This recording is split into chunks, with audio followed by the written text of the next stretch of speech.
So the starting point is, and a lot of research on happiness starts with a basic question: how happy are you? And we're psychologists, so tell us on a scale of 1 to 10, where 5 is average, 10 is super duper. The most common answers, interestingly enough, are high. They're 7 or 8. How many people in this room would give themselves a 7 or an 8? Okay. How many a 9 or a 10? All right. How many a 10? Good, good. Maxed out on happiness.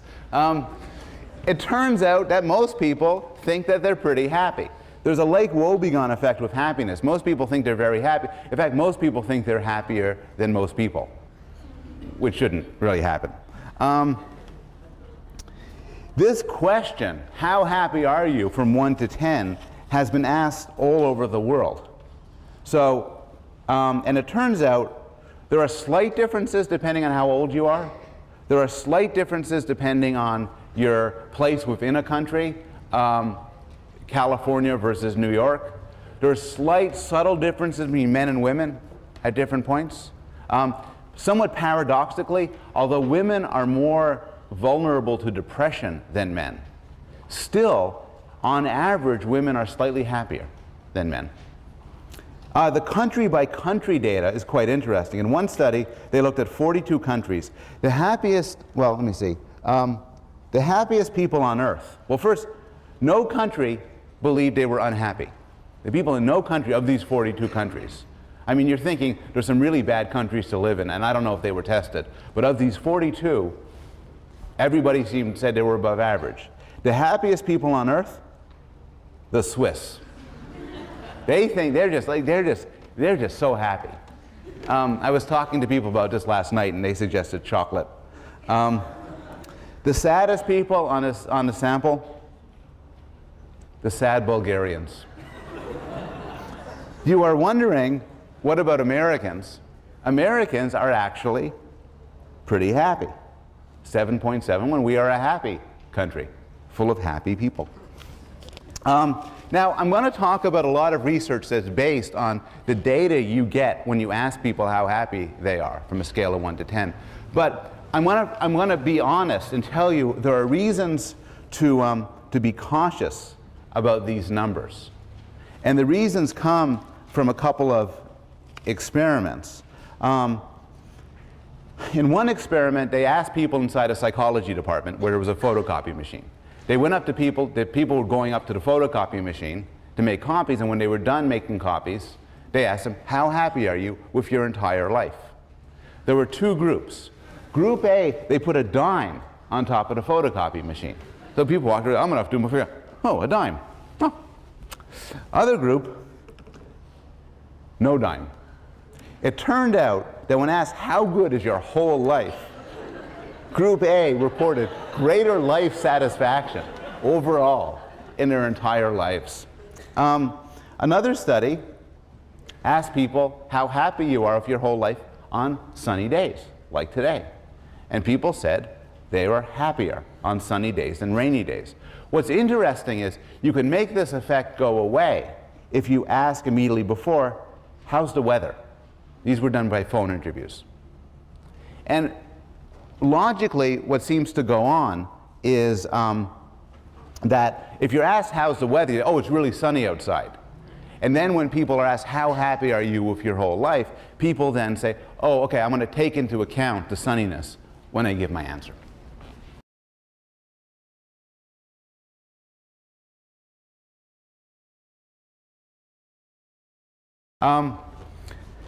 So the starting point is, and a lot of research on happiness starts with a basic question: how happy are you? And we're psychologists, so tell us on a scale of 1 to 10, where 5 is average, 10 is super duper. The most common answers, interestingly enough, are high. They're 7 or 8. How many people in this room would give themselves a 7 or an 8? Okay. How many a 9 or a 10? All right. How many a 10? Good, good. Maxed out on happiness. It turns out that most people think that they're pretty happy. There's a Lake Wobegon effect with happiness. Most people think they're very happy. In fact, most people think they're happier than most people, which shouldn't really happen. This question, how happy are you from 1 to 10, has been asked all over the world.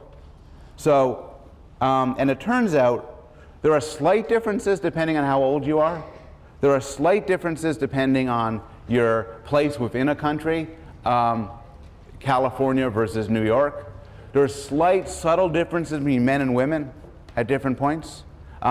Somewhat paradoxically, although women are more vulnerable to depression than men, still, on average, women are slightly happier than men. The country-by-country data is quite interesting. In one study, they looked at 42 countries. The happiest, well, let me see. The happiest people on Earth. Well, first, no country believed they were unhappy. The people in no country of these 42 countries. I mean, you're thinking there's some really bad countries to live in, and I don't know if they were tested. But of these 42, everybody said they were above average. The happiest people on Earth, the Swiss. They think they're just so happy. I was talking to people about this last night, and they suggested chocolate. The saddest people on the sample, the sad Bulgarians. You are wondering, what about Americans? Americans are actually pretty happy. 7.7 when we are a happy country, full of happy people. Now, I'm going to talk about a lot of research that's based on the data you get when you ask people how happy they are from a scale of 1 to 10. But I'm going to be honest and tell you there are reasons to be cautious about these numbers. And the reasons come from a couple of experiments. In one experiment, they asked people inside a psychology department where there was a photocopy machine. They went up to people, people were going up to the photocopy machine to make copies, and when they were done making copies, they asked them, how happy are you with your entire life? There were two groups. Group A, they put a dime on top of the photocopy machine. So people walked around, I'm going to have to do my figure. Oh, a dime. Oh. Other group, no dime. It turned out that when asked, how good is your whole life? Group A reported greater life satisfaction overall in their entire lives. Another study asked people how happy you are with your whole life on sunny days, like today. And people said they were happier on sunny days than rainy days. What's interesting is you can make this effect go away if you ask immediately before, how's the weather?